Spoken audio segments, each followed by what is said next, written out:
You're listening to Chillworthy, a podcast where two best friends discuss mysteries, murders, and anything in between for your enjoyment. So if you're ready to hear some chilling and unsettling cases, you're in the right place. Happy listening.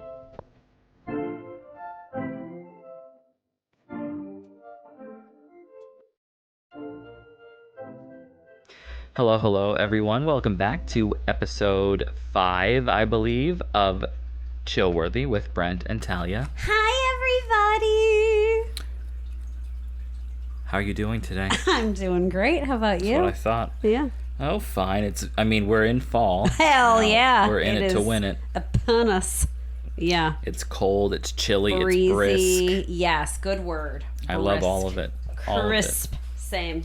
I keep seeing those like memes on Facebook where it's like people are sad to see summer go, and then it's the picture of Morticia Addams just sipping her tea, like, not a care in the world. As a clam. Absolutely. Right. I feel like we're so sort of in fall that it's not even hitting me. Like, I feel like we're past the point of like, oh, I'm so sad to see summer go. Not that I'm one of those people, but like we're so far in at this point. It's like not even crossing my mind. So that's that. I did notice though that like I think I've been so distracted with like trying to like get my cards out there and stuff. I didn't put out any decorations. Don't you have that I have wreath? like an autumn wreath, but I'm saying like I don't have my cute ceramic jack-o'-lanterns. I don't have that weeping willow, that purple thing. Like, remember when we did that Hocus Pocus night and I had it very nice? Get on it, man. There's still time. I know. Could go do that today. Oh, thanks. Surely. So anyway, that's what's happening there, but there were a lot of Halloween movies on last weekend, and I like when things are just on, like you serendipitously find them, not that you're putting the movie on. I understand. Right. Casper, Scream. I watched Casper as well. Heck yeah. Beetlejuice, which is not. I watched that as well. I went to bed. Edward Scissorhands, you do not like. Hate it. Right, I love that movie. Yeah, so just that man freaks me the F out so much. I wanted to watch Halloween Town, but I didn't. But I shall. Wah, wah, wah, wah, wah, wah, wah. Wah, wah. How wonderful. If you know. Absolutely. Oh my gosh. All right, so with the segment that we have here, we are on E.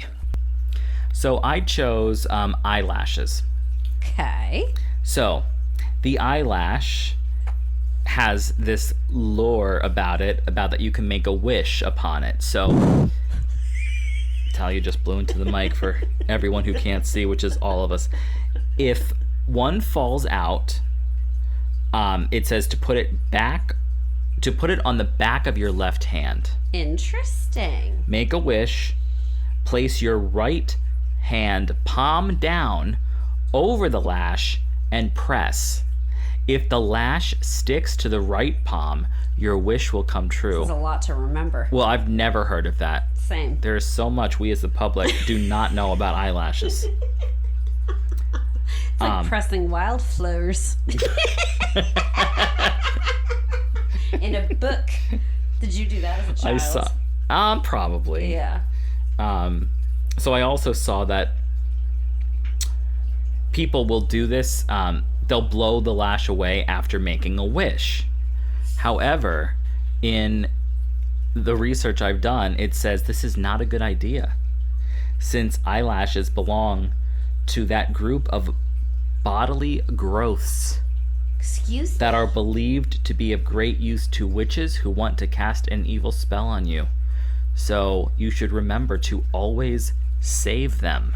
Now, what I'm assuming by that means they're saying save them as in like, don't just willy-nilly be throwing them out into the world so people can put a curse on you. Maybe burn them or throw them out. You know what I mean? Right. Put them in the toilet. Something of that nature. But anyway, yeah. I thought that first thing was very interesting about the real way to do it. And the hand. Who's sticking to who. Right. So everyone interested, rewind and listen the next time there's an eyelash somewhere. Follow the directions. Yes. So. Fine. Books? Yes. Hold on now. Do you have any? No. You haven't had the time. No, I haven't. Okay. So since Although, wait, let me say this. Yeah. This was, I thought, very nice. Yeah. I don't know who it was, though, but somebody did. One of our listeners commented on my TikTok about my cards and said, he or she said, I really love your cards, but then they did follow up by asking when we were coming back from break. Aww. So somebody out there is listening. Yeah. Now, that could have been Erica for all I know. But we have listeners. We do. Probably was her, yes.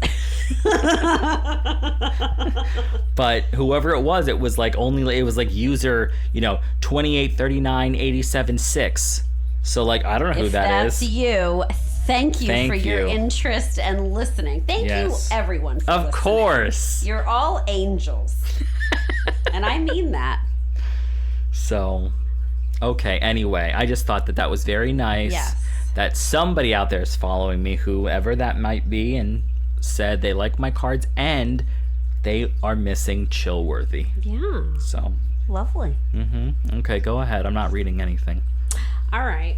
So since we talked last, I finished The Road to Tender Hearts. That was the one that I told you about that had like a very traumatic beginning. Very dark humor, though. The author is Annie Hartnett.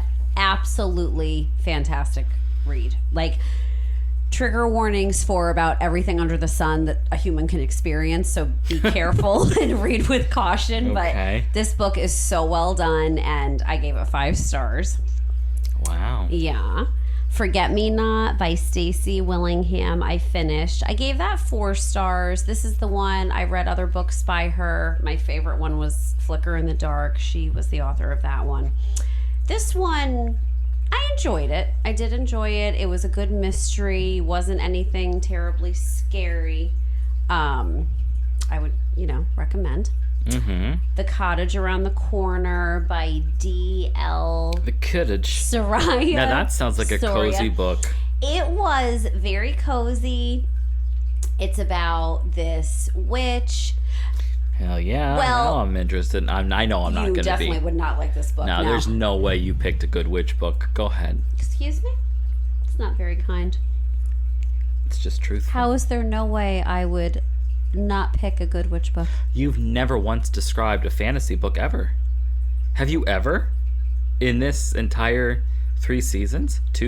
Read a fantasy? Described a fantasy book. The House in the Cerulean Sea was fantasy. Not your kind of fantasy. Okay. No. That was, okay. What about that one that I think when we went to the movies, it was being made into one, Project Hail Mary? That's a witch book? No. That's a freaking sci-fi book, right? Yeah. Yeah. I said fantasy. I know. All right. Well, we're going to just be at an impasse. I know. But we're talking about witches. Okay. I'm going to keep What? quiet now. No, you don't have to. I'd like to. All right.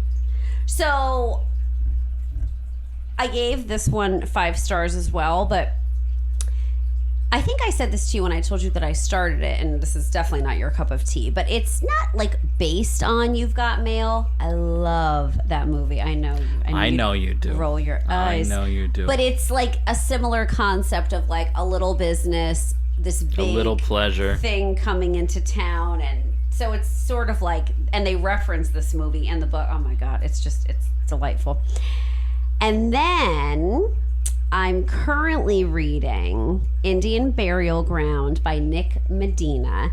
Spooky, but like a manageable situation. Okay. But I was thinking of you because I feel like the way the chapters are done is so not your cup of tea. So not only so the chapters are either Louis or Noemi. Is that how you would pronounce that name? Naomi? But it's Noemi. Oh, I don't know. Right, me neither. Okay.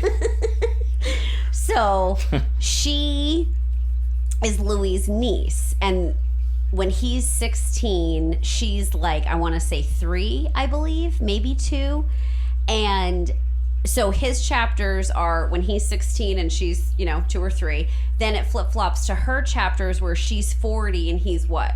56? Okay. 50? I don't know.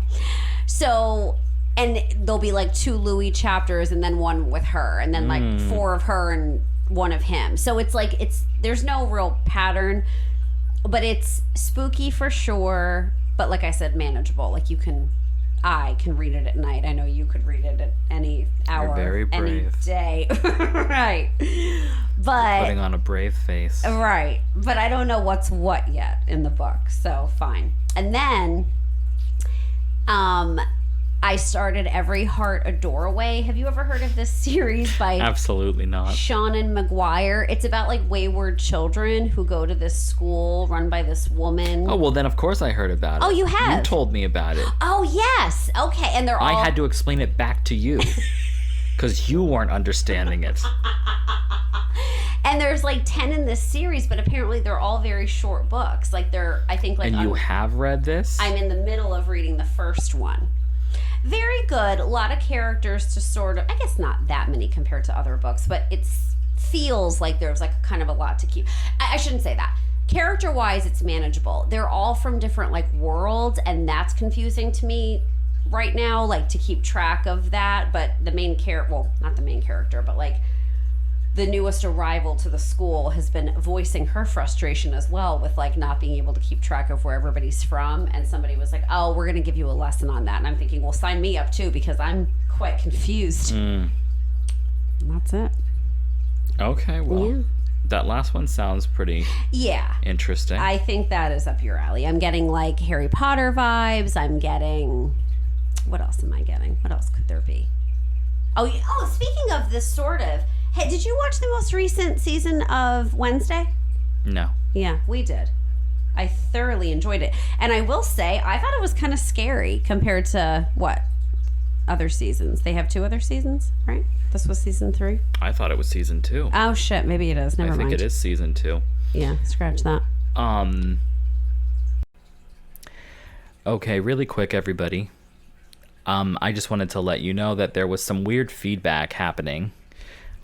Don't know why. It was happening on my mic specifically, like some kind of weird vibration that was making the microphone hum when I wasn't talking. So I think I fixed it. I'm holding the microphone now instead of having it attached to the table. So I'll have to figure out what was happening. But anyway, we apologize for that audio disturbance, and now we will get back to the actual episode. All right, so now that we're back in the actual episode, I wanted to say also, when you were talking about that movie, did you see Diane Keaton died? What movie? Whatever old movie you were talking about. I know she wasn't in that movie. Yes, I did, and it's interesting. I'm devastated. I loved her. I had just watched First Wives Club twice. My childhood friend, I guess I could say her name, Heather. Say it. Right. Say it proud. Right. We watched that constantly when we were kids. She was much better at quoting it than I was, but that was one of our favorite movies. And I remember going to the movie theater to see it with my grandmother and my aunt as a kid. I just always loved it, and it's just crazy to me. So, like I said, I watched it recently, and then last night Ashley and I were trying to find it, and it's not anywhere. I mean, you can of course rent it. Yeah. Prime or whatever. That's why DVDs are important, everybody. Do you have it? No, not that movie, but no. Yeah. God, I love that movie. So then we went on a deep dive of how old they all are, because I was in my head thinking Goldie Hawn was the oldest, and then I wasn't sure about Bette and Diane Keaton. I say Bette like I know her, but I just don't know the other two personally. And so we were looking it up. They're all 79. Isn't that interesting? Yeah. Well, so, yeah. It's Bette Midler's time to shine. Absolutely. So. But yes, very sad. Rest in peace, Diane. And it didn't say what she passed away from. I didn't look into Yeah. it besides just hearing about it. Yeah. I saw somebody on TikTok back to Bette Midler did like I guess they were just bored and decided they were going to do an entire timeline of the Hocus Pocus events going off of any time there's a clock or someone references the time throughout the movie. So they like gave a like detailed breakdown of what happens the entire night and when it happens. So it's like, you know, Max and Danny leave the house at 5:46 because like the wall, though, there's like a clock, and it's like they start going trick or treating. They get to Allison's house at 8:35 because like Allison comes down the steps and behind it is that big grandfather clock. Yeah. You know, and then they're like when like Ernie and Ernie, but Ice and what's the other one's name? I don't know if I ever knew his name. Jay? Am I? No. I'm Jay. This is Ice. Well, first he says Ernie. I'm Jay. Yeah, that sounds about right. You might be right. I might be. Whoever Yeah. those two are. Yeah. They're like, Goons. they're like, it's 3:00. All the babes are undressed already. All right, look, I don't feel so good. It's because you ate too much candy, you oinker. Oinker. Oh my gosh. You know, but then like when they're back at Max's house and they like took a nap or whatever, and Allison is like, she's like, oh my god, it's 5 a.m. My father is gonna kill me or whatever she says. Like, so they just did the entire timeline of everything. I thought it was interesting. Fascinating. So Yeah. all right, well, are we ready to dive in? I think. All right, then we shall. So since we are in October, I wanted to do a case. Came from your case. rib cage. I had a weird bodily noise. A case that was Halloween-esque, or shall I say based on Halloween, I guess. Like around Halloween. Whatever the hell I'm trying to say. So, Right. this of Taylor Van Diest, Diest, would you say? I think. Okay. So this was something that actually took place on Halloween. Oh, wow. So, okay, so this took place Halloween night, 2011. This took place in the small town of Armstrong, British Columbia, which obviously is in Canada. Right. Yes. So before we go on, I wanted to look into this little town. Just because, you know, Canada intrigues the shit out of me. Does it? Yes, it's huge, Yeah. overwhelmingly full of nice people, Seems to be. and we know nothing of it. This you know? is how I feel about Alaska. I guess, but like, I don't know. I'm just saying there's so many... I feel like there's so many intriguing things about Canada that I just have no clue about. So anyway. Unexplored And it's world. so close. Right. And it's so big. So anyway, having said that, I looked up a few little facts about this. Not Canada as a whole. No, just- no, this place. So what I've learned here, Refresh my memory what the name is. Armstrong, in British Columbia, Canada. I Okay. remembered that part. So number one, you'll like this a lot. Yeah. It's known as the cheese capital. Wow. The cheese man. I was just going to say the cheese man must live there.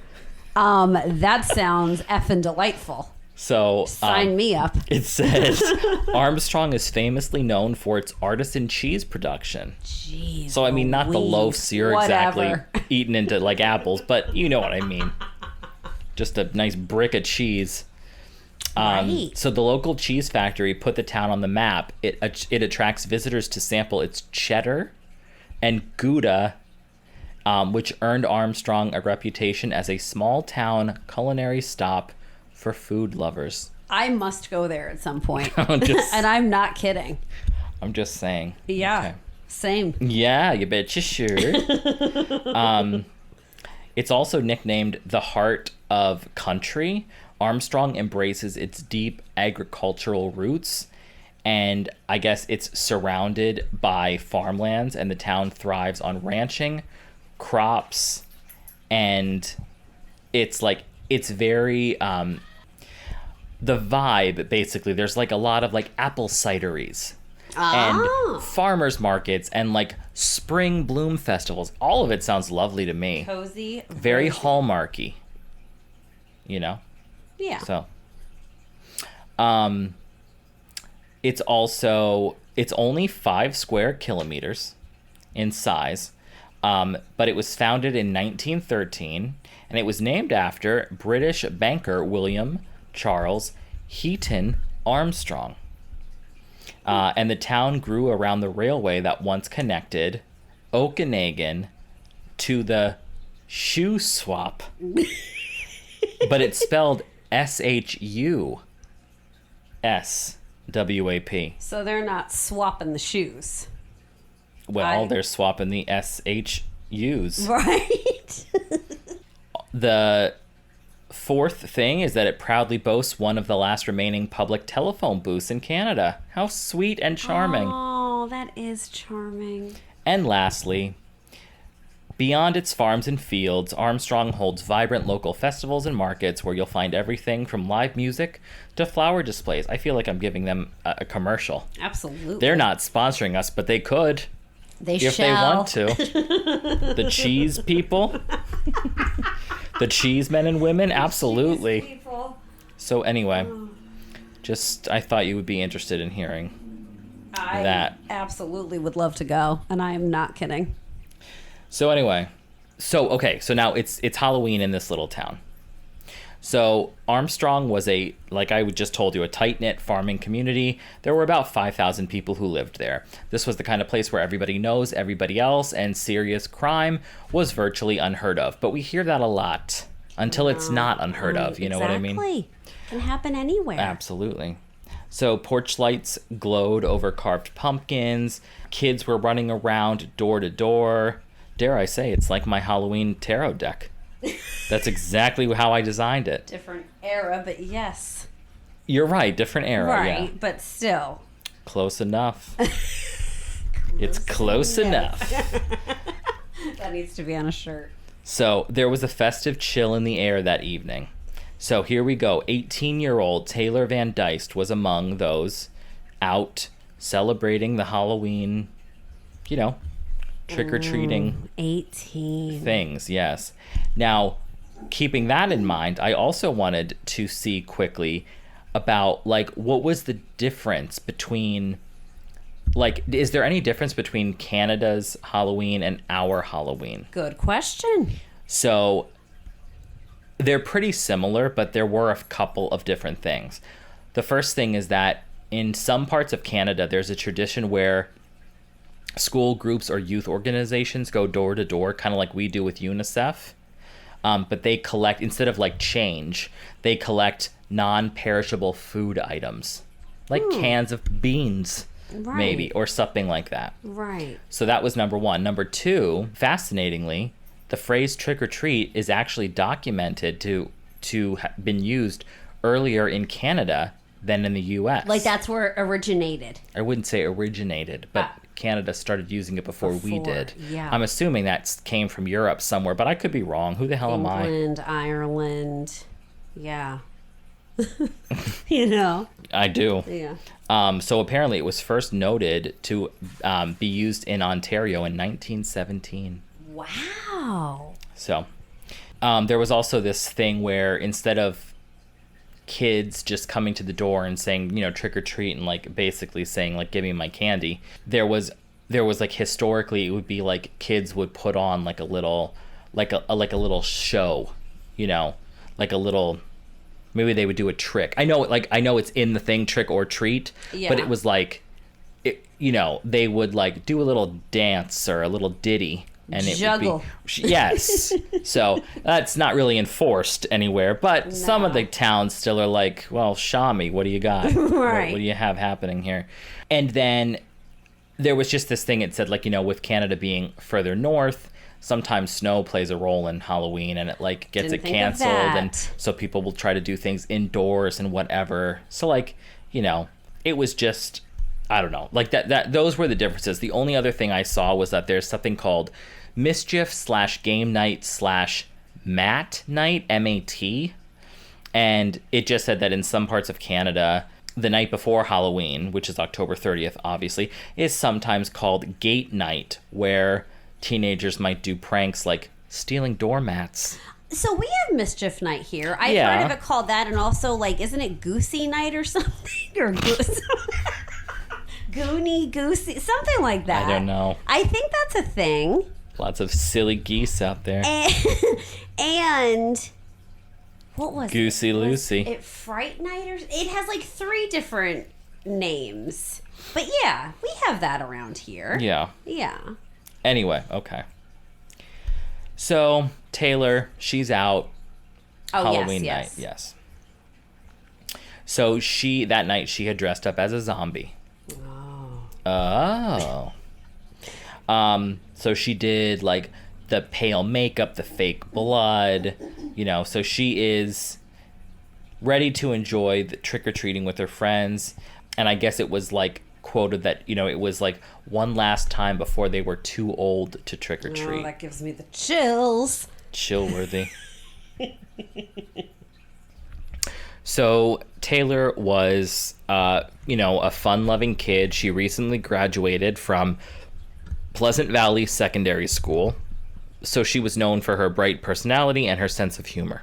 Before heading out, Taylor's mom, whose name was Taylor Van Diest, gave her the same reminder that she gives her every year. This is what she says. She says, "I tell them I love them and I tell them to be safe." Little did she know that October 31st, 2011 would be the last time that she spoke those words to Taylor. So Taylor leaves the house around 5:50 p.m. That was Monday, by the way. This was happening on a Monday. Like, I always appreciate the people who keep Halloween on Halloween, like, I don't care if it's Monday. Yes, I don't care. Agreed. Anyway. So Taylor throws on a tan jacket over her zombie costume to keep warm. Her plan was to walk a short distance across the town to meet up with her friend Zoe so that they could join other friends for some trick-or-treating. So the route that Taylor chose was the one that she'd walked many times before. It led along the edge of the town near a set of railway tracks on Rosedale Avenue. So this was a common shortcut for the local kids. So twilight is setting in, and as Taylor headed out, she sent a few text messages to her friends to say that she was on her way. So everything seemed perfectly normal at the time, but about 10 minutes into her walk, the text messages that she was sending took a frightening turn. So at 6:01 p.m., Taylor's friend Zoe received a strange text from Taylor that sent shivers down her spine. What? The message from Taylor read, quote unquote, "being creeped." What do you have to say about that? Like someone You're not was- happy about it. No, like someone was following her. Yes. Oh, I got the chills. Chill-worthy.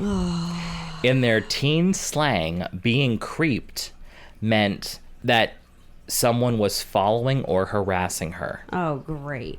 Well, So- you're trying to like trick or treat, no Well, less. she didn't even get there yet.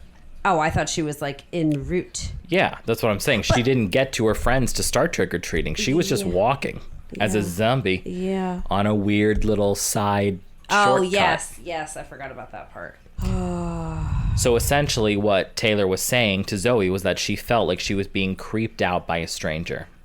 So Zoe immediately texts back, and she's asking, "Where are you going?" She's trying to figure out like where she was and what was happening. Yeah.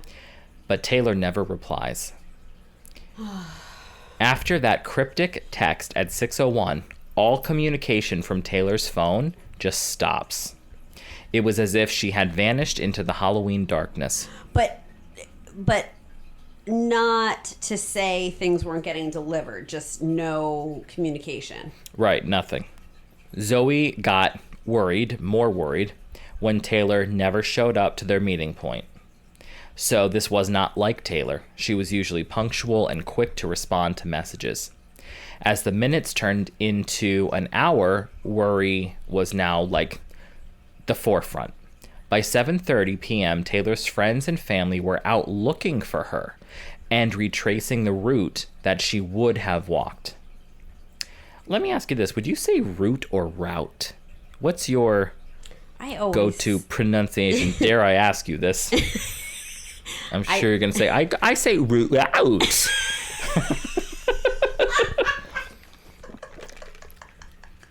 Is that the route out you're taking? No, really. How do you route? No. How do you say it? I always say route. Okay. Yeah. All right. Well, we're on the same page then. Yes. All right. So anyway, I will say, if I was gonna use route, I would say, what route are we taking in terms of like, what way are we going to go when we're going to go to this place? But if we were going to take like a highway, I would say like Route 17. 9. Yeah. Exactly. But I don't do that. But I'm just saying if I would. Right. Yeah. This is all hypothetical, everyone. All right. So anyway, they are retracing the path that she would have taken. Thank you. So in the brush near in the brush near the railroad tracks off of Rosedale Avenue, they found a clue. Taylor's cell phone. It was found abandoned on the ground. And seeing Taylor's phone lying there with no sign of her was obviously freaking terrifying. Oh, yeah. Was it smashed? It confirmed everybody's worst fear that something bad had happened. Ugh. They immediately contacted the police. I'm sure they had to, wait a month before they could actually take it seriously. Well, we're in Canada, so I don't know. Well, true. She maybe wanted to start again. Maybe she did. With growing, panic, Taylor's loved ones and neighbors continued to search the area in the dark, calling out her name. Can you imagine on Halloween night, all these kids running around in costumes, and your kid specifically is like missing? Like, that feels so cinematic, like people are trick-or-treating. It's not necessarily desolate, but it's at night. I don't know. All of that is like, that's crazy. I know. And even too, like for anyone there that night, you'll never think of Halloween the same way again, no matter how this ends, Yeah. In terms of like childhood core memory, I mean, her friend group was obviously older, but there's, of course, much younger children floating around trick-or-treating. Yeah. Just frightening. So it was basically a community effort at this point. There were flashlights everywhere, trying to light up the darkness. Voices were shouting for Taylor into the night. Finally, at approximately 8:45 p.m., 2 hours after Taylor had gone missing, their worst nightmare came true. Taylor was discovered by her family and friends lying in a ditch alongside the quiet railroad tracks. Dead. She was face down and unconscious. Oh. The scene was basically horrifying. The 18-year-old was barely clinging on to life. Her costume and her hair was matted with blood. Her body was brutally beaten. She had been severely injured.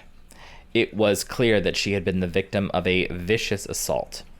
Wow. So, frantic, her rescuers attempted to revive her, and an ambulance rushed her to the nearest hospital. As they lifted her out of the ditch, Taylor was still breathing, but totally unresponsive. The extent of her injuries would soon become tragically clear, though. So, Taylor was taken to Kelowna General Hospital, Kelowna. Yeah. Yeah. Close enough. Yeah. This was about an hour away. So that's not close no. at all. So doctors fought to save her life. Back in Armstrong, word of the attack was spreading quickly, and it was stunning the community. Armstrong's mayor, Chris Piper, P-I-E-P-R. I would P-E-R. probably go with Piper, but who's to say? Real quick about the hospital. Do you think that I would hope they have hospitals that are closer, but that the extent of her injuries, she needed to go somewhere to a trauma? Yeah. I don't know. I mean, there must have been I find it hard to believe that there's not a hospital within an hour of where she was, right. But yeah. I don't know. Yeah. So the mayor, he gets on an early phone call on November 1st, and he's alerted to this serious incident. And, he's basically just told that a young person had been attacked and and they were in the hospital. Neighbors were waking up to the news that one of their own was a target of a Halloween night horror. Many refused to believe such violence could even happen in this town. Someone was quoted in saying, "We're a small town. This has never happened in our community before." Well, here we are. Exactly. Yeah. So parents kept their children home from school that following day. Everyone was very anxious and just very on edge about what happened. So now in the hospital, despite every effort by medical staff, Taylor's injuries were too severe. So during the early hours of November 1st, 2011, shortly after 1 a.m., Taylor succumbed to her injuries. She died. She did. So the teenager who just the night before had excitedly stepped out in a zombie, costume and was supposed to go trick-or-treating has now died. So her mother and her father and Taylor had a twin sister. Oh. They were all devastated. So I told you the mom's name was Marie, the father was Raymond, and I don't know what Taylor's twin sister's name was. It's not mentioned at the moment. Yeah. But they were devastated. So Marie was quoted in saying, "The hardest thing I ever had to do as a mother was to tell her twin sister that, Taylor was gone. She said, there will always remain an empty chair where Taylor should have sat." So police officially declared that they were investigating Taylor's death as a homicide. Hallelujah. I thought you were going to say Halloween. But yes. Let's not waste more time. Let's call it what it is. I agree. Gosh. So, of course, the Royal Canadian Mounted Police. Oh, the Mounties. I knew you were going to say that. You say that every time I bring them up. Yeah. Mobilized a large task force to hunt down her killer. Yeah. So, by the day after the murder, more than 30 officers were involved, combing the area for clues and interviewing residents. They scoured the brush along the railway line where Taylor had been found, hoping to find the weapon or any forensic evidence left behind. The community also pitched in to help however they could. Many local volunteers joined police to search the crime scene and the surrounding areas, looking for anything that might lead to the attack. The outpouring of effort was enormous. Nobody in Armstrong could rest easy knowing that a violent attacker was still on the loose in their small town. As investigators worked, forensic evidence from Taylor's body began to tell the story of what had happened. The autopsy conducted on November 3rd in a nearby town revealed the truly brutal nature of this assault. So Taylor died of multiple blunt force trauma to the head, meaning that she had been struck in the head many times with heavy force. In fact, the pathologist found her scalp was torn and her skull was fractured in at least 6 places. Jeez. From repeated blows. There were also dark ligature marks around her neck, indicating that she had been strangled with some kind of cord or rope, later determined to be a shoelace that had been tightened around her throat. Chillingly, Taylor's own fingernails had left scratch marks on her neck, which was trying to get it off. right, evidence that she had fought desperately to pull away whatever was choking her. This is horrifying. I know. Also, I had no clue you could kill someone with a shoelace. Also, the amount of time where, I mean, maybe you'll get to this on what the time of death was expected to be or estimated to be, but like from the time that she sends this message that someone is not stalking her, but like following her or whatever, and then like the time that they then lose contact, then find her, like whoever this was, I feel like this was a very quick thing. And It had to be. right, but like It had to be. I would say it had to be within minutes of her sending that last message, because when her friend responded right away with "Where are you?" and she never responded again, like you would think that if you feel like you're being followed, the last thing you're going to do is just put your phone then back in your pocket. So yeah. Well, and if he whoever it was attacked her, she obviously knew they were around and like lurking, but like if the phone, I don't even know. This is really awful. They're all awful, but this is particularly disturbing, I feel like. So the autopsy also documented defensive wounds. So there were lacerations and bruises on her hands and several broken fingers, showing that Taylor had raised her hands to protect herself and struggled, basically like crazy against whoever this attacker was. And we don't know what the object was that she was being hit with. I think we do. Okay. And we find that out very shortly. Okay. So basically with this stuff, it was basically that, she truly had tried to fight back. Like she wasn't going down easily. So from the nature of her injuries, investigators deducted some of the weapons that were used. The forensic pathologist testified that to tear the scalp and crack a skull, a fairly heavy object was likely used. So like possibly a long metal flashlight filled with batteries. I was thinking like a rock. I don't think so. Yeah. In fact, when Taylor was found, there had been a length of metal pipe lying under her head. Oh my God. Some of her wounds may have come from her head being bashed against that metal pipe during the struggle. So this was a vicious and a prolonged attack. Like it wasn't just once and done, which is... And to hit her so many times. Obviously this person was trying to do grave or inflict grave harm, and I'm sure tried to kill her. But even that, like, who was this? And they just come out of like the freaking woods, and you come upon this girl, and I don't know. This is like not computing.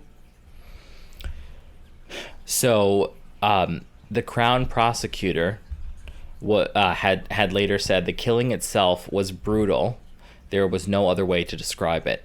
He viciously hit her with the flashlight and then left her there to die. So we know solidly it was the flashlight. Yes. Okay.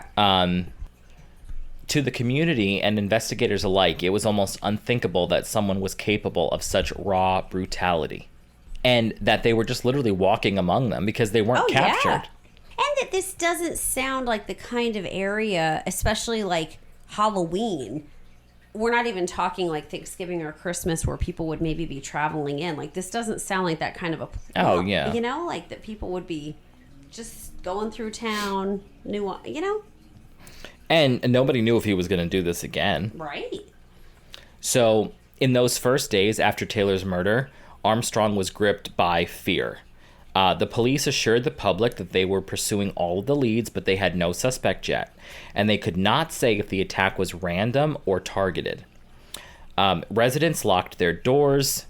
Sounds good for you, certainly. Absolutely. But it just shows, like, that being said, makes me think it was definitely a place people did not do Oh, that. I believe that. Knowing everybody, super cute, quaint, quiet, safe. Until now. Parents drove their kids to school instead of letting them walk. Police urged everyone in town to take precautions. They said travel in groups, avoid dark shortcuts, let people know where you are. The city had even helped circulate this advice, and it was well heeded by all the citizens of Armstrong. The mayor later recalled how anxiety-filled the city was in the weeks after the murder. And, it was just... He was just saying how so many people were questioning him on, did he think the killer was a local? And did he think the killer was still around? And all good questions. And kind of like you had just said, overnight Armstrong had lost its innocence that it thought it had. Yeah. And I'm sorry, you said this was 2011? Yeah. Yeah. So one incident during the investigation only heightened the community's dread. On November 9th, 2011, about a week after the murder, police received an anonymous letter. What? That looks like what Talia was about to say. Yeah, my head snapped up. And they were claiming responsibility for Taylor's killing. Get out of here. Letter. I don't see what's so crazy about that. I mean, people are always doing this now. Yeah. And I say always doing it, it's only since we started looking into it. But people love to claim things they've done when maybe they haven't. Right. So the letter's writer not only said that they had killed Taylor, but also threatened further violence against women in Armstrong. It was a pretty crazy thing to get in the mail, I suppose. So the murderer was basically taunting the town and planning to attack again. So the police could not verify if the letter was genuine or was just a hoax. So they're quoted in saying, because of the limited details about the crime, it made it difficult to determine if in fact it's from the person who killed her, the police had explained. And they were making this public because they wanted to urge the mystery letter writer to come forward to the police again and to basically prove that they were legit. So in the meantime, authorities had to treat that threat seriously. If it's not authentic, we've got 2 or more people that are pretty warped, one of them said, the mayor said. Either a killer or a killer and a hoaxer. So the people of Armstrong, once again, were now ratcheted up on edge even more. Women in town started taking self-defense classes, and pepper spray flew off the store shelves. Halloween decorations had barely been taken down, and yet a real-life horror story seemed to be taking over this town. I told you that I did a self-defense class. Excuse me? No, actually. This must have been, I don't know, it was, I don't know, 2009-ish maybe? After college, okay. Yeah. And I flipped the men, the instructor.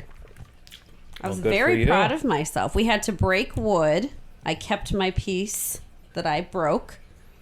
I punched it or did something with my hand, and I flipped him. Could you still do that? No. I don't remember how I did it. It's very unfortunate that I don't have these skills anymore, but yeah, it was a nice time. Well, that's nice. Right. So through all of this, Taylor's family had to endure both their personal grief and the public spotlight of the case. In media interviews, Taylor's mother was often composed, but she was very clear about her anguish. She said, "I'm just sick of feeling this torment, this torture," end quote. She said shortly after the funeral, describing the day-by-day pain of losing her daughter. Taylor's twin sister and other siblings struggled with the sudden emptiness of their lives without Taylor there. Taylor's father expressed his heartbreak and protective anger, listening to early news reports, and later the forensic details was horrific and extremely painful, he said, for him and his family to listen to. Which obviously. Oh, yeah. He could only hope that maybe his daughter had lost consciousness early on in the assault and hadn't felt the full terror of those blows to her head. With tears in his eyes, Raymond had said quietly, "I would rather have gone through that than her. I would rather have been there and not her." So this family was obviously shattered. Oh, yeah. And the only thing that could bring them any kind of solace would be finding out who this person was. So despite the mounting pressure, the police investigation pressed onward, like slow, but like methodically. Yeah. Officers conducted dozens of interviews in the community, speaking to anybody who had seen or spoken with Taylor on Halloween. They collected the text messages from Taylor's friends to piece together a timeline of her final hours. Those texts showed nothing unusual until the haunting "being creeped" message came through. Right. Police also canvassed for an eyewitness who might have noticed suspicious individuals around Rosedale Avenue that evening. In a town that small, it was hopeful that someone might have seen a strange car or an unfamiliar face. Remarkably, a couple of witnesses did come forward to report they heard screams near the crime scene around that time that Taylor went missing. I feel like this is extremely tricky on Halloween night, though. Good point. I mean, a whole other bunch of variables. Well, right. I mean, the idea of, okay, you're out trick-or-treating and somebody screams. What are you going to do, call the cops?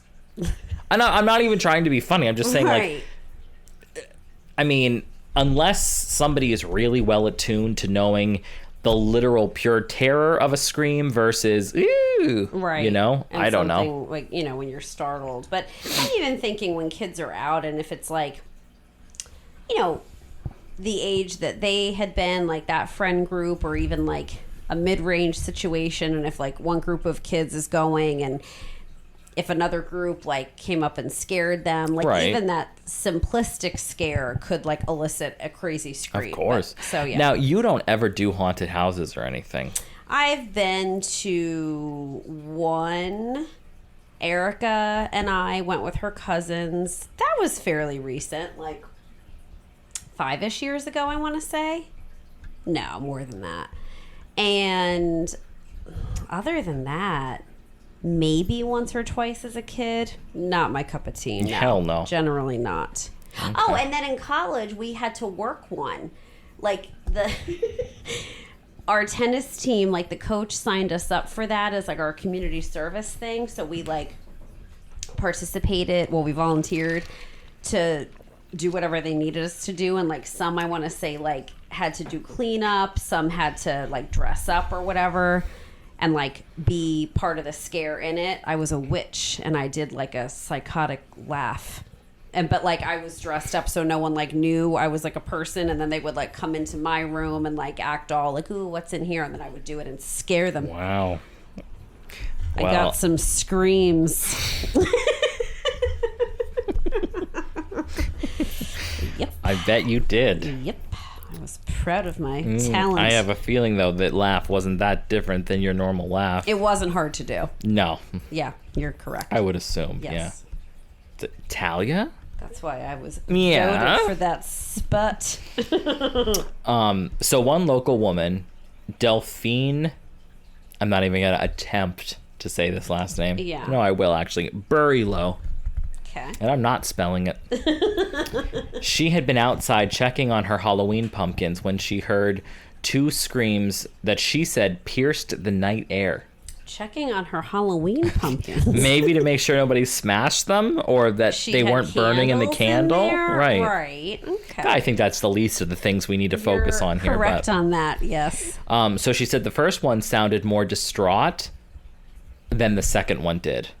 So. And do we know where Delphine's home was in relation to where Taylor's body was found? Well, I don't know the exact, like, how far away, but it was obviously within earshot of the railroad. Yeah. So she said the screams seemed to be coming from a female voice, coming from the direction of the railroad tracks. There was another resident, Natasha Bellows. She also heard a single high-pitched scream that night, but because it was Halloween, she admitted that she gave it no further thought. I can't hold it against her. Absolutely not. I shan't. No. So at that time, assuming that it just might be kids playing or acting scary, she just went about her business. Yeah. So those witness accounts sent a chill through everyone who heard them, because amid the laughter and shrieks of trick-or-treaters on Halloween night, Taylor's real cries for help had gone tragically unrecognized. Now, you know, when you actually think about it, somebody who is legit interested in going on a murder spree, why wouldn't you pick a trick-or-treat night? Oh, this person was absolutely onto something. I will say I find it pretty disturbing, though, that you also associate Halloween night with children. There's tons of children around. So that makes me further disturbed that if she was not the target and it was like happenstance of whoever was going to be an easy target that this person would come across, was most likely assuming it was going to be a young child, which I guess is further horrifying. And also, too, like, you would think someone who you could easily overpower, like that there are so many children around. Like, I don't know, maybe not, but... So, physical evidence gathered from the scene and Taylor's body was carefully analyzed. One major break came from the DNA evidence. Investigators had discovered foreign DNA under her fingernails, a result of her scratching her attacker as she fought back. So, Taylor had managed to literally scrape off a bit of her assailant's skin or blood. This was a very important clue. If the person's DNA profile was on record, it could lead them straight to the suspect. Weeks went by. Now, they did not lose it, just so you know. Another shock. Crazy. Yes. But they didn't. Weeks went by as the forensic lab worked on this sample. Then, on November 23rd, 2011, the police announced a significant development. Less than a month since it happened. Another shocker. The DNA found on Taylor's body had been matched to DNA from an unsolved sexual assault that occurred in 2005 in a neighboring city. So the same unidentified man's DNA was linked to both crimes. This was obviously a huge breakthrough because it meant that the person who murdered Taylor had attacked before years earlier and likely would attack again if not caught. Investigators now knew that they were dealing with a serial predator. The 2005 case involved a sex worker who had been brutally assaulted. Back then, a man had gone to an escort agency, lured a 19-year-old sex trade worker to a room and attacked her, grabbing her by the hair, holding a knife to her throat, and then sexually assaulting her. He had escaped justice at the time, but police had recovered his DNA from that crime. Now that same DNA showed up under Taylor's nails. It was a chilling confirmation that Taylor's killer was a violent offender who had been hidden in the shadows for at least 6 years since that original crime. Well, I guess I shouldn't say original crime. He could have done other crimes, Absolutely. but the crime they know the about. First known. Yes. I told you about the professor that I had. I think I've brought this up in episodes before, and it always makes me think of him, and this is the perfect example. Like, it was... He left his mark. No pun intended. Right. But I'm saying, by her scratching him. Yeah. Yes, right. I'm saying, yes. What he told you, like... Oh, yes. He left his mark on Not you. But it's also an ironic statement. Absolutely. So this DNA link gave the police some leads. So for one, they had details from the 2005 victim about her assailant, because she didn't die. Are you all right? I'm drinking, and I went to respond to that. I'm like, where's my mic? I'm not even holding it. Well, about a year ago, you wouldn't even have noticed, so I think that's improvement. All right, I'm with you. I'm Bic. So, likely a description of his appearance and any aliases or behavior he exhibited.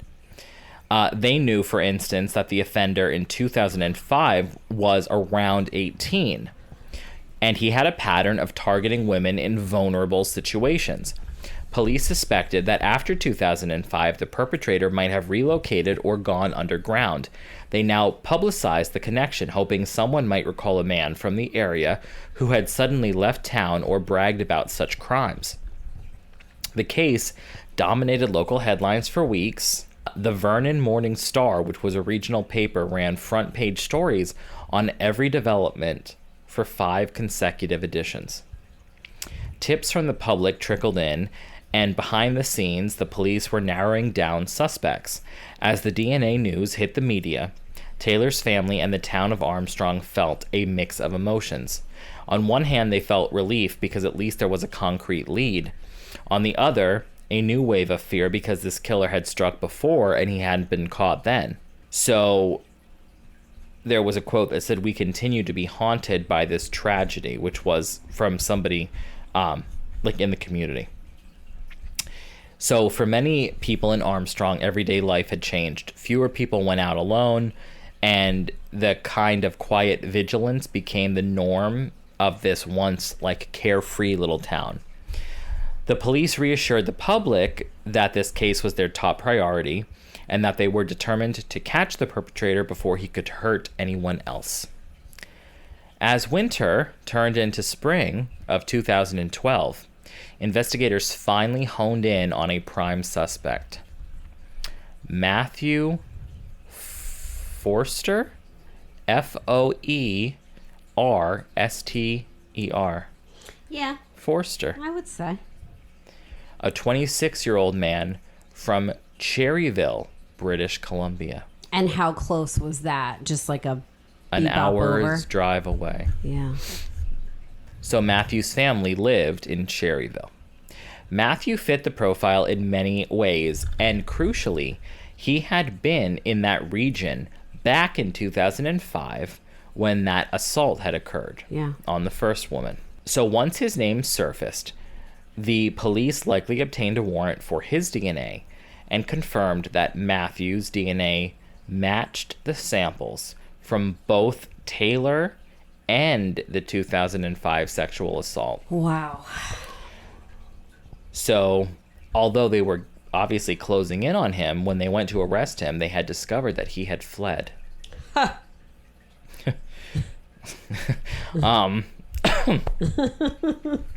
It turned out that Matthew had left British Columbia and gone into hiding across the country. Later, it would be revealed that his own father, whose name was Stephen, had helped him escape the area once Matthew realized that police were on his trail. Which makes me wonder, though, what he told his father. Like, how much his father truly knew. Was he just like, "Hey, Dad, I gotta get out of town. Like, some shit went down." Or is he like, "I actually killed someone"? Right. 2 people. No. The first one survived. Correct? Yes. Yeah. So, in fact, Stephen purchased a fake ID for $500 so that Matthew could assume a false identity on the run. I hoped his father got charged. Well, I'm sure he did. Yeah. For several months, Matthew moved in secret, knowing that evidence was pointing to him. The police enlisted resources nationwide to find him, coordinating with Ontario police when tips suggested Matthew might be hiding out there. It was a very tense time. Matthew was desperate and potentially dangerous. Well, I think a little more than potentially. Yeah. Finally, after a 5-month manhunt, the law caught up with Matthew. Good. Yes. On April 4th, 2012, police officers located and arrested Matthew in a small town in Ontario. So he was reportedly captured in the town of Collingwood, Ontario, where he had been laying low. When the news broke, a wave of relief swept through Armstrong and the kind of, like the neighboring communities. So he was arrested in Ontario on April 4th in relation to the murder. At last, the suspected killer was in custody and he was on his way back to British Columbia to face justice. Matthew was charged with first-degree murder for Taylor's death, as well as a string of other charges related to the 2005 attack. The community's collective anxiety began to ease because Armstrong's mayor later reflected that the arrest allowed the town to return to a little bit more of that quiet, lackadaisical town that it had been before. Although he did say scars remained. Well, of course. For Taylor's family, seeing that Matthew was charged was a step towards justice, but many difficult days lay ahead in the court. Interestingly, in May 2014, so 2 years after Matthew's capture, his father, Stephen, also faced consequences for his role in helping his son flee. I thought you were going to say good. I was thinking it in my head. All right. Stephen pleaded guilty to being an accessory after the fact to Taylor's murder, admitting he assisted Matthew's attempted escape. He was sentenced to 3 years in prison for that crime.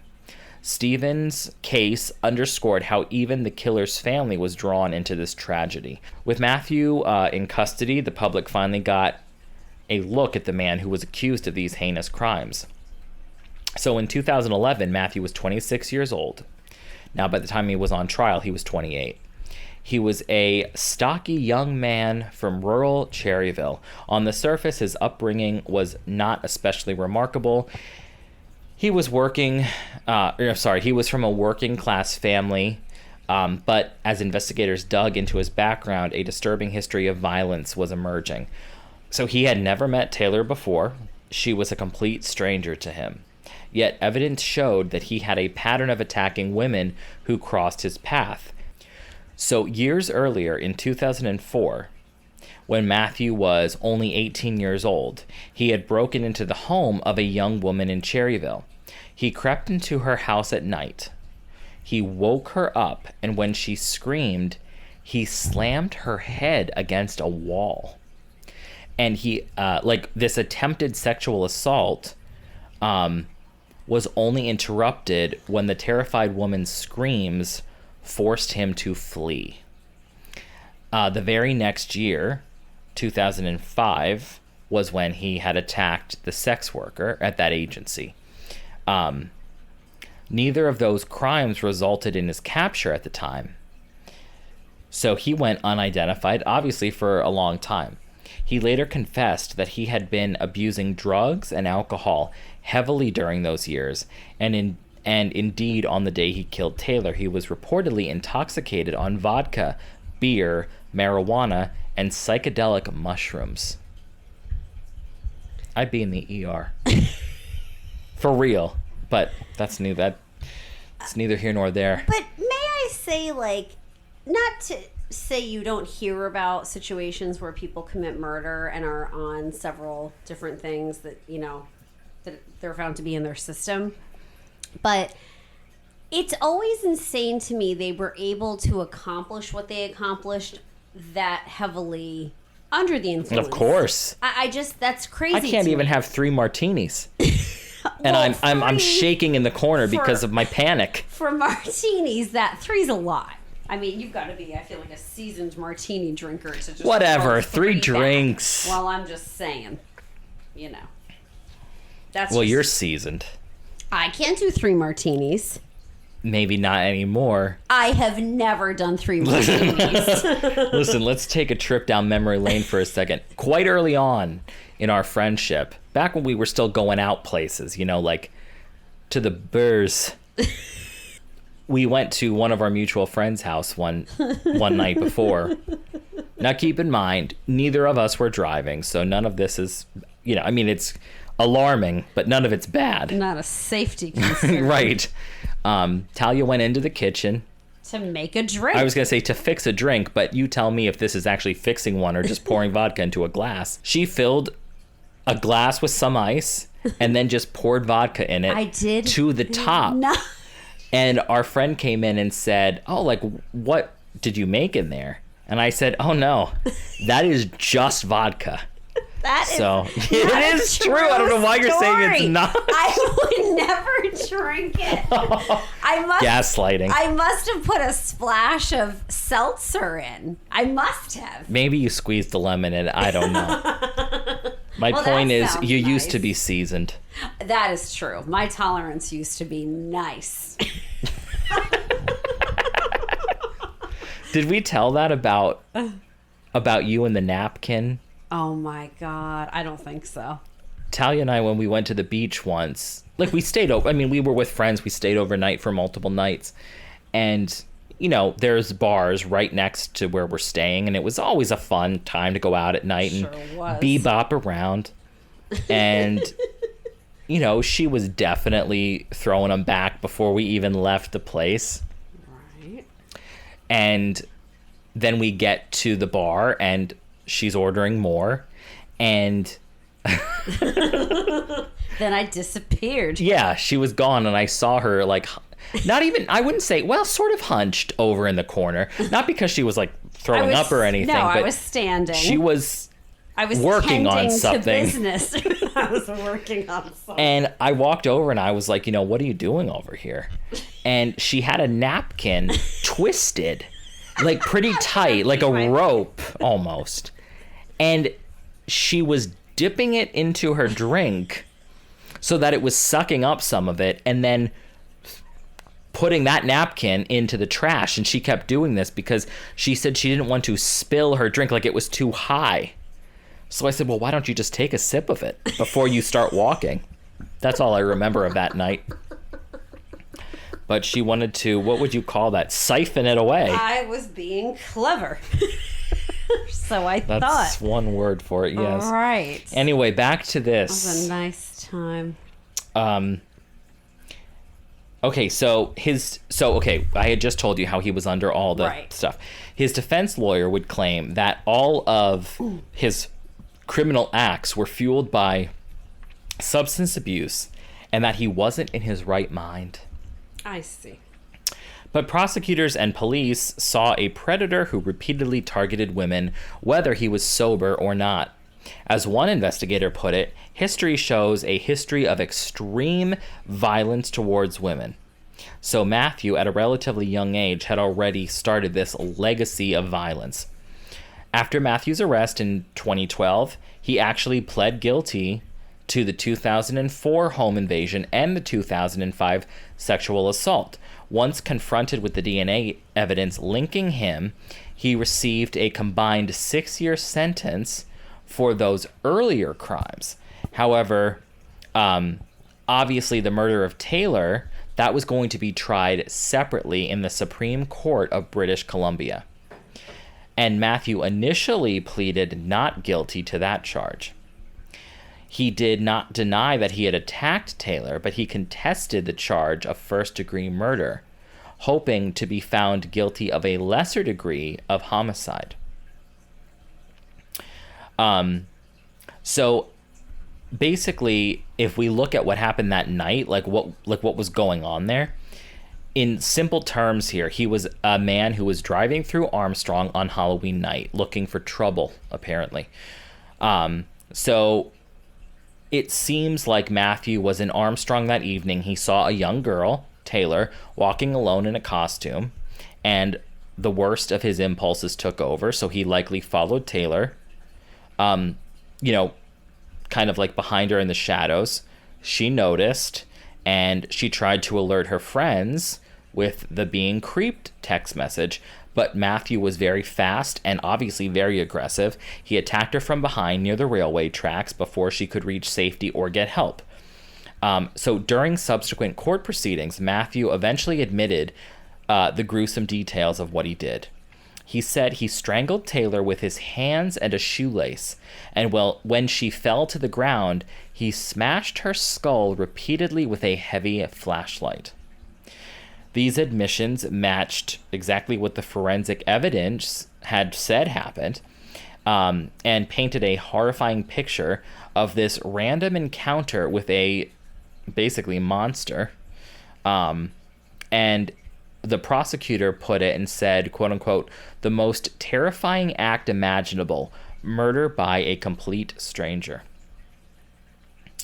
So now, Matthew's trial begins in March 2014.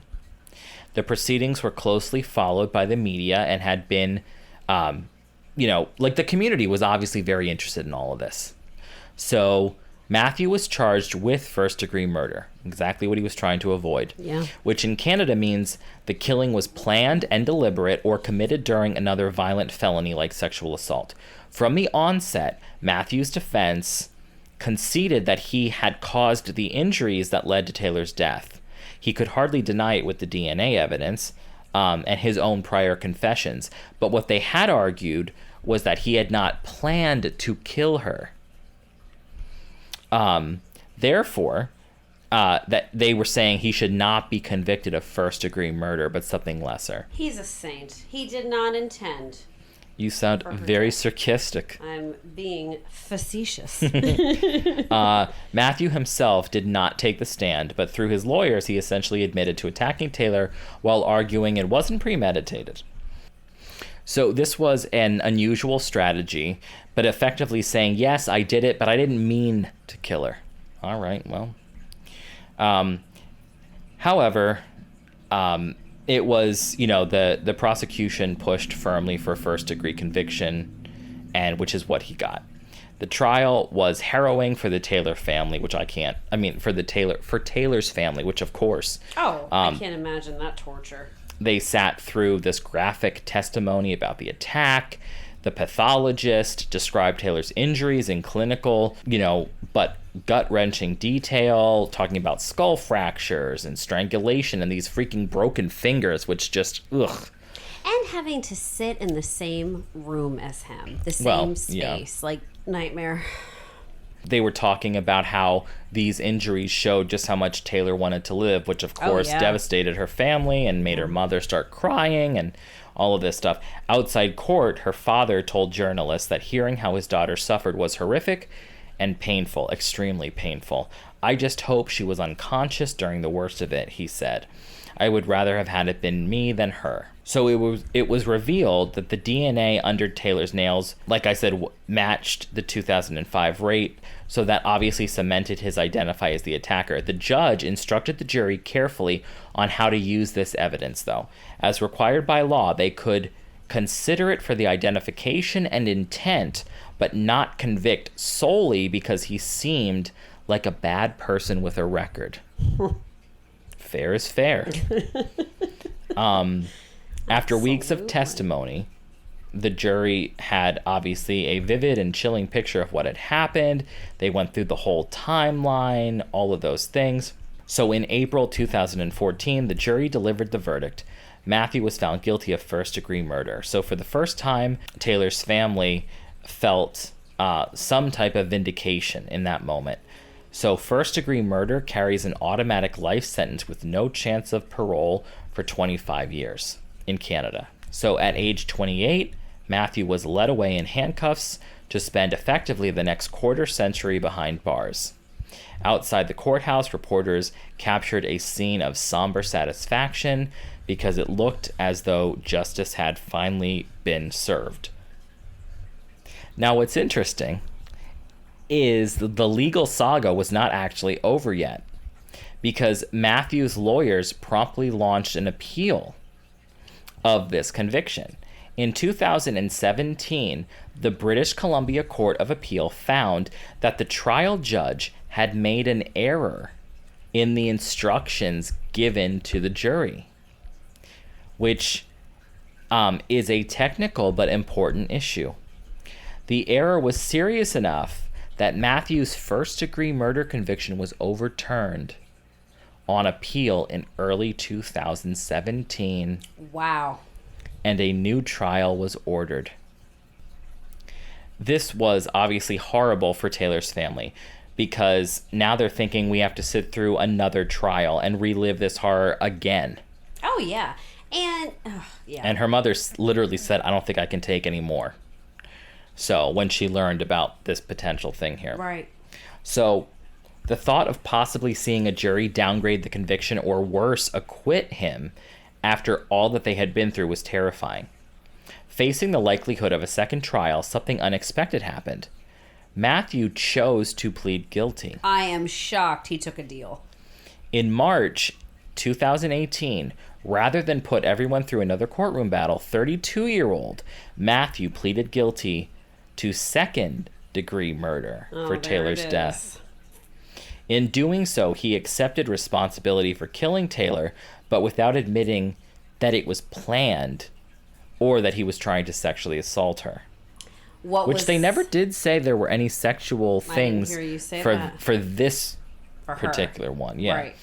Now, I assume you're going to say, I was going to ask you, what is the difference in sentencing? Now you know what happens when you assume. Where was it here? Okay, so the defense made a joint sentencing submission to the judge, essentially an agreement on what the sentencing should be. They recommended life in prison with no chance of parole for 17 years instead of 25 it was. So, and they negotiated this number based on a couple of things. Second-degree murder in Canada carries a mandatory life sentence as well, but the parole ineligibility can be anywhere from 10 to 25 years at the judge's discretion. So in this case, 17 years was the number that they settled on, which of course is less than 25. So on June 4th through the 5th, 2018, the resentencing hearing took place. Taylor's family once again gathered in court along with local supporters and media. This hearing was largely a formality since Matthew had already pled guilty, but it was an opportunity for impact statements and for the judge to confirm the sentence. So Justice Brenda Brown was the presiding judge. As the proceeding began, Matthew sat almost motionless, clad in blue jeans, a blue shirt, and white sneakers. He kept his eyes forward, avoiding looking at any of Taylor's family across the room. When Justice Brown formally pronounced the agreed sentence, life imprisonment with no possibility of parole for 17 years, Matthew did finally show a flicker of emotion. He stood up and turned to face Taylor's family, speaking in a low, halting voice to deliver an apology. Wow. So he read from a prepared statement. Wow. And he said this: "I'm so sorry that I have taken your loved one. There isn't a day that goes by that I don't feel regret. I wish more than anything I could take back what I did." That's it? Yes. So this was the first time he had directly addressed the family since this nightmare began. He spoke of his remorse and claimed that he had changed during his years in prison.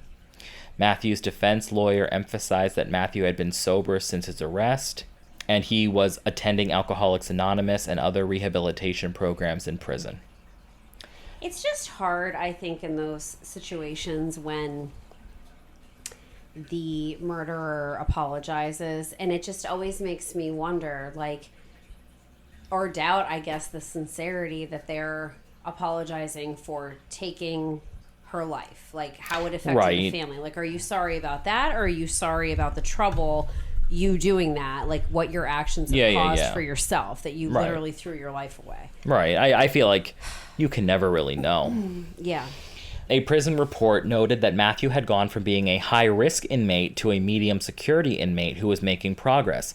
The defense's argument was clear that Matthew was not the same person who committed those crimes while high on alcohol and drugs, and that he was trying to better himself while behind bars.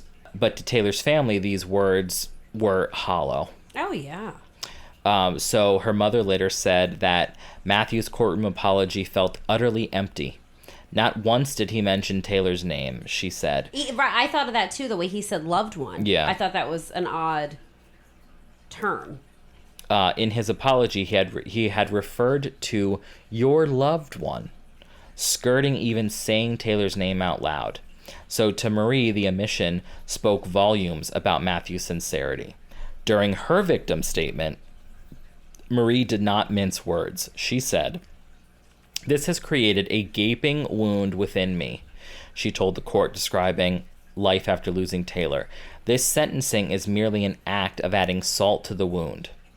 She and her family were adamant that 17 years without parole, meaning that Matthew could walk free as early as 2029, felt far too lenient of a consequence for a brutal murder of an 18-year-old girl. Outside the courthouse, Marie expressed outrage. She said that's not very long for taking a life, particularly as brutally as he had taken Taylor's life. So by her math, considering the time he'd already spent in custody since 2012, it amounted to only about 11 more years going forward. I thought of that with the time served. It's gonna... So she said it's a travesty that Taylor's life is now only worth 11 years of punishment. The community also agreed with her family's frustrations, many had hoped that Matthew might never have a shot of walking free again. However, the judge pointed out that 25-year parole ineligibility is rarely given except in cases of multiple murders. In accepting the 17-year recommendation, Justice Brown likely considered that Matthew's guilty plea spared everyone a painful retrial and indicated some acceptance of responsibility. True, but I don't know. If I were the family, I would, even though I wouldn't have wanted to sit through the trial again, if it meant that he would have had, I don't know. I guess, how do you even say until you're in that situation? Yeah, I was going to say, I know what you're saying, but yeah. So, and it was also acknowledged that proving first-degree murder in a retrial could be challenging because they would have to prove beyond a reasonable doubt that Matthew fatally injured Taylor while attempting to sexually assault her, which was an element that was not conclusively talked about or resolved in the first trial. So, with the sentence pronounced, Matthew would be in his early 40s when he was eligible for parole in 2029. Canadian law does allow a faint hope review a bit earlier in 2027, but only if a judge and then a parole board were to be extraordinarily convinced of his rehabilitation.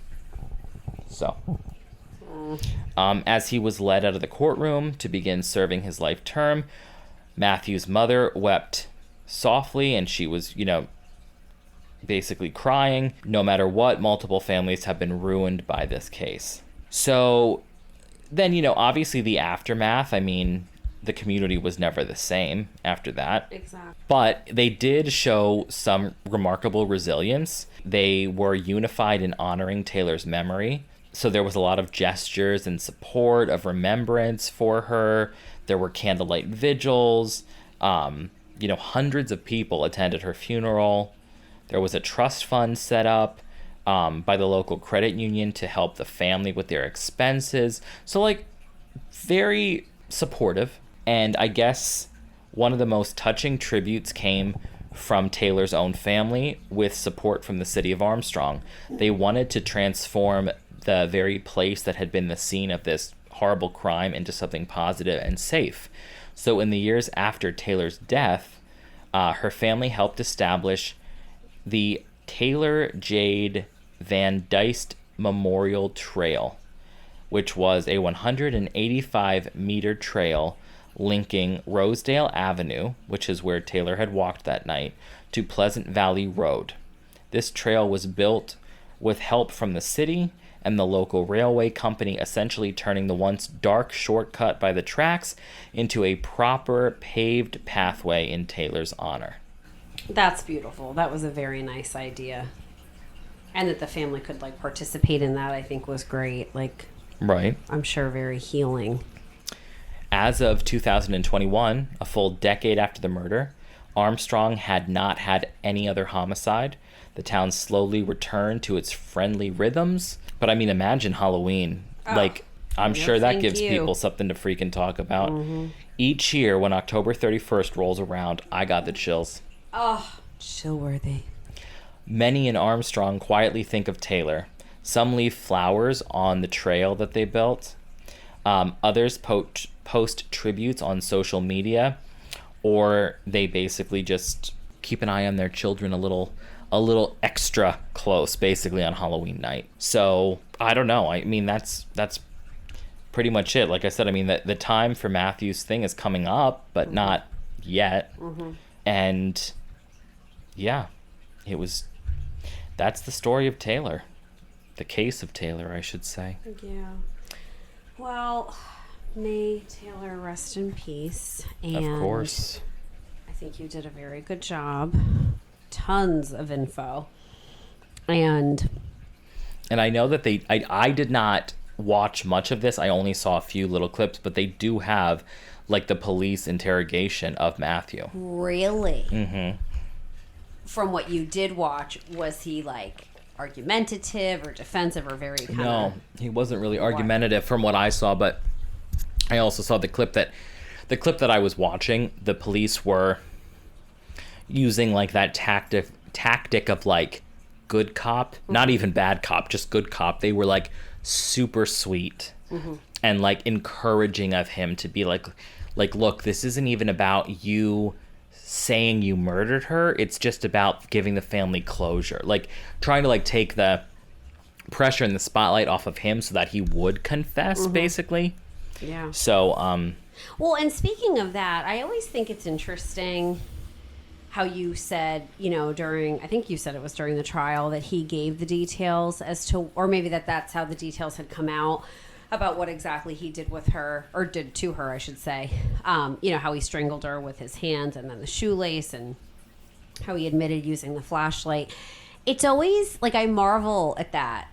I shouldn't probably use that word. I'm not, like, you know, in awe of them.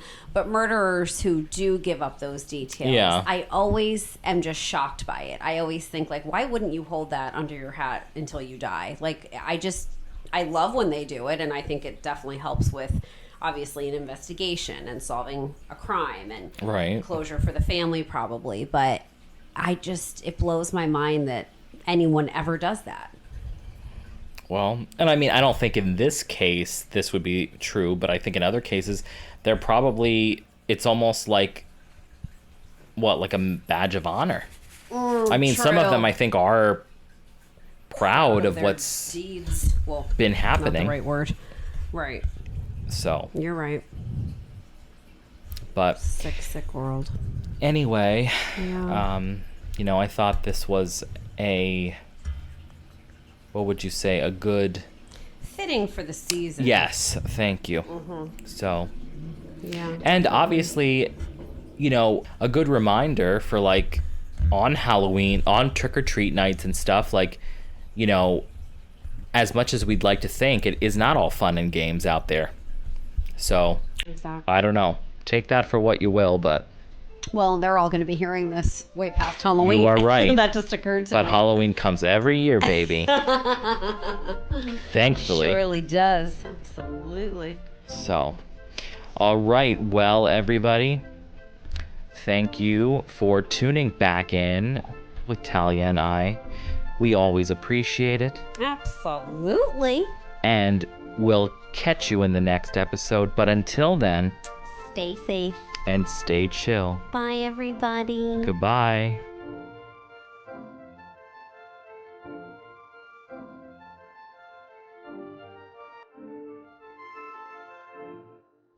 You've just listened to Chillworthy. Thank you for joining us on this latest episode. While we strive to keep our discussions engaging and lighthearted, we also wanted to take a moment to acknowledge the real lives and events that are at the heart of these stories.